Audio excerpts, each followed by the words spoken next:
शिव भगत हो या दुर्गा का भगत, सूर्य का भगत हो चाहे गणपति का भगत, कोई भी क्यों ना हो, एकादशी के दिन व्रत करना चाहिए। जो व्यक्ति भोजन करता है वह पशु से भी नीच है। ब्रह्म वैवर्त पुराण में महाराज युधिष्ठिर कृष्ण संवाद में लिखा है कि महाराज युधिष्ठिर के आषाढ़ मास की कृष्ण पक्षिया जोगनी काशी का महात्म्य पूछने पर भगवान श्री कृष्ण ने कहा, समस्त पापों का नाश करने वाली एकादशी तिथि और महापाप विनाशिनी संसार बंधन से मुक्ति देने वाली एकादशी अर्थात महीने के कृष्ण पक्ष में हो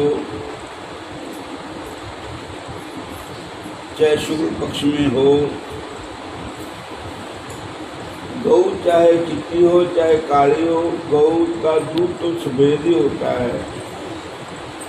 एकादशी चाहे चांदने पक्ष दी हो चाहे नेर के पक्ष दी हो, उन्होंने भक्ति प्रदान करती है एकादशी।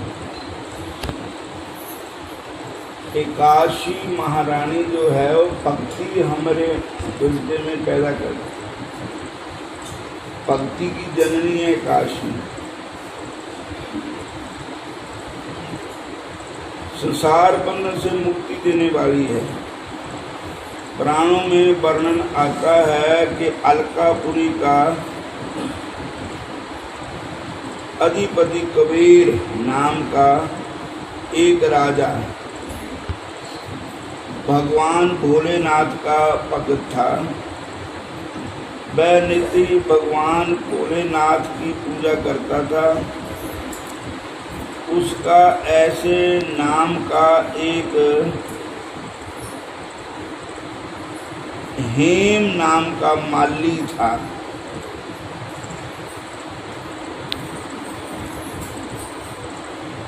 उसकी पत्नी बड़ी सुशीला थी।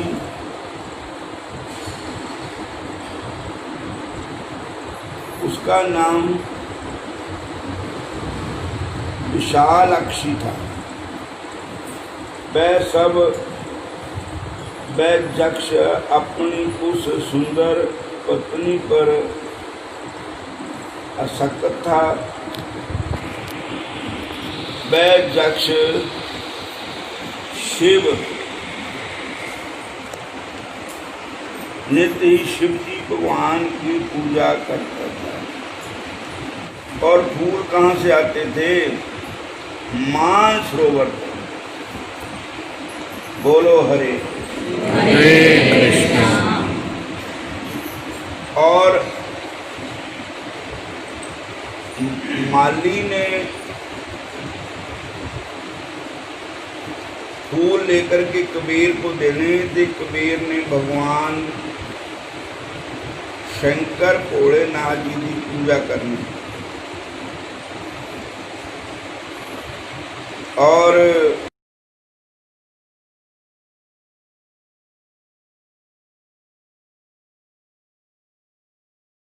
एक बार की बात है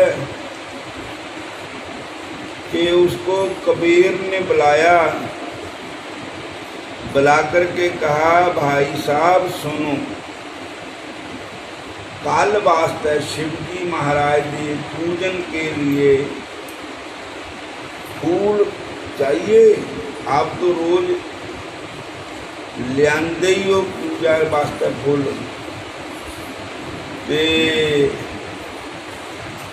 एने बजे ते एने बजे तक मैं पाठ पूजा करता हाँ,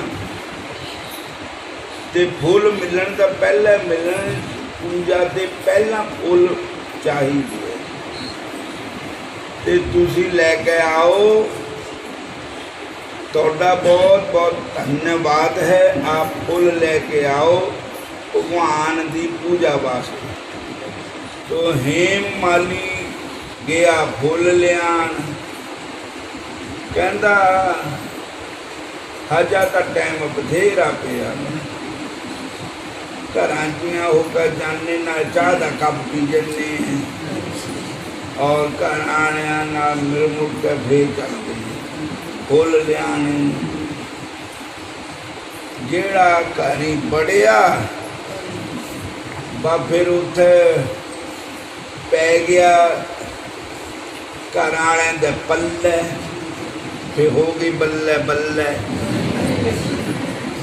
फिर उथे तो देर लग गई जानी, होर बह लो होर बह लो, ए काम कर लो ये कर लो, वो हो गया वो हो गया। तो बंदा इसी तरह भगवान दे भजन का वेला हुंदा ते इन्नी अपने तवज्जो नहीं दिंदा मन च भी भजन भी करना चाहिए, उठना चाहिए, सिमन करना चाहिए। गुरु ग्रंथ साहब महाराज जी ने लिखा, बुरे काम को उठ खलोया, नाम की बेला पै पै सोया। के बुरे कामों वास्ते सुजन ने हैं, संसार दी गल्लां गप्पां मारन वास्ते उजन ने हैं, लेकिन भगवान दे भजन वास्ते सानू पाप कर्म साडे मोहरे घेर लेंदे। तो फिर ओ जी बड़िया करी, उधर पूजा का टाइम हो गया, वो गया ही नहीं। जदों फिर पूजा का समा पहुंच गया, पूजा उन कर ली भी जिदा करनी थी माड़ा मोटा। फिर उन्हें क्या भाई वो बंदा देखो किधर है। राजा नूं उसके पर बड़ा गुस्सा आया। आया था जिस बात को भूल गई वो बात, साहिब को कैसे मिलोगे खाली दोनों हाथ। के तेनों भेजा था फुल लियाने, तू बढ़ गया घरी जाके। इतना ही बंदा रब ने भेजा था नाम जपन वास्ते, भजन करने वास्ते, तब पैर गया उल्टे कामों च। इत्थे भजन की न सोचता। इसके अलावा क्या होया कि कबीर जी ने दूध भेजा ऊन लियान वास्ते। तो फिर वो आया था, प्रणाम करके कबीर के पास आकर खड़ा हो गया। उसे देखा कबीर क्रोध से बोले,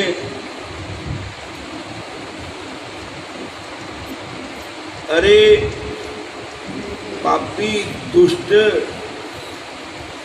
तू मेरे परम आराध्या भगवान शंकर की अवज्ञा करके विषय भोगों में लगा रहा।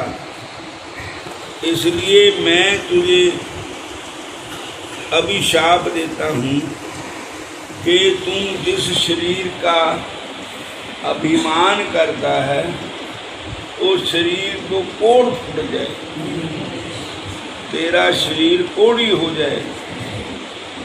एक कबीर ने शाप दे दिया, अरे जीव तुम इस स्थान से गिर जा, अधोगति को प्राप्त हो। कबीर के अभिशाप से वह हेम माली उस स्थान से भ्रष्ट होकर पृथ्वी पर गिर गया और सफेद कुष्ठ रोग से पीड़ित होकर बड़ा दुख पाने लगा और अत्यंत दुखी होकर समाज को छोड़कर जंगल में चला गया। वहाँ भूख प्यास से छटपटाते हुए न दिन को चैन न रात को चैन, सभी सर्दी गर्मी से कष्ट भोगने वाला लगा, परंतु शिव जी की भक्ति करने के कारण उसकी स्मृति बनी रही। अपने पापों का फल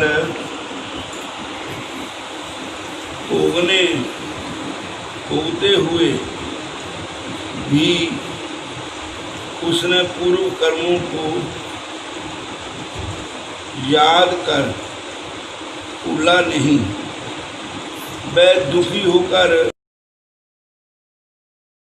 वनों से घूमते संजोग से हिमालय पर्वत पर जा पहुंचा। वहाँ महान तपोनिष्ठ मुनि श्रेष्ठ 7 कल्प तक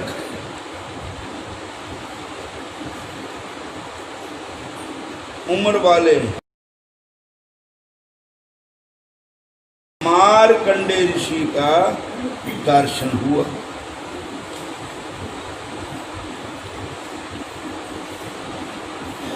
मुनि श्रेष्ठ 7 साल की उम्र वाले मार्कंडे ऋषि का दर्शन किया। उसने दुर्गति में बड़ा होने के कारण दूर से ऋषि को प्रणाम किया।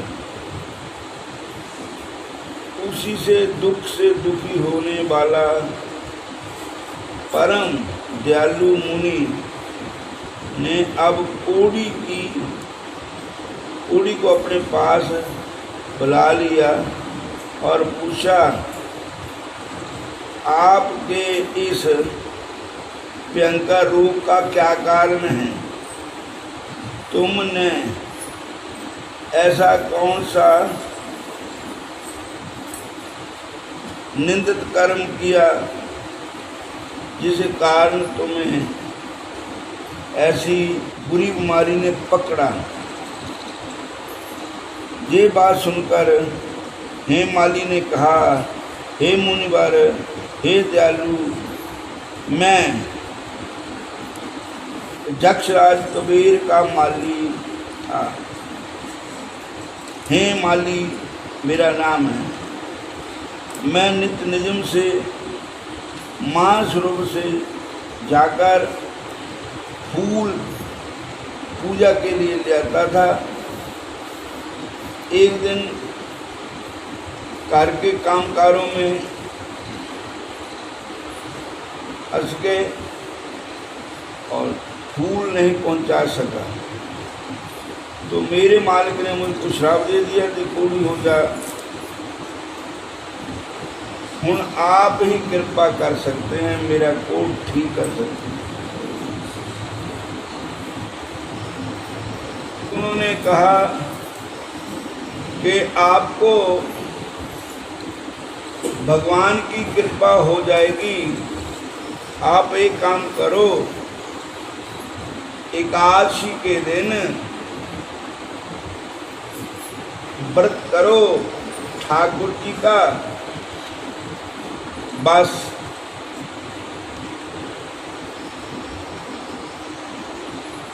दारिद्र दुख ज्वर दाहिनी संसार सिंधु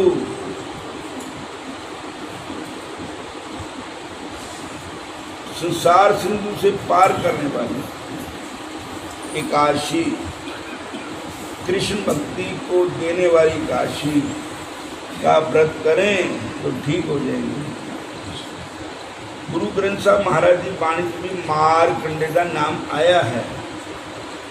भगत नामदेव जी के शब्दों में गहरी करके नीम खदाई ऊपर मंडप छाए, मारकंडे ते को अधिकाई जिन तृण तार मूंड बुलाए।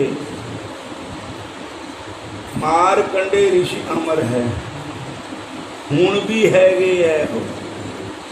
मारकंडे ऋषि जी हुण भी है गे, ये अमर है। हनुमान जी भी हुण भी है गे, ये अमर है। तो फिर उन्होंने आज की जोगनी काशी का व्रत किया, व्रत करने से उसका रोग दूर हो गया। तो इस कथा से सानू शिक्षा ये मिलती है, सानू एकादशी का व्रत करना चाहिए और आदि व्याधि उपाधि दुख दरिद्र भगवान की एकादशी का व्रत करने से दूर हो जाते।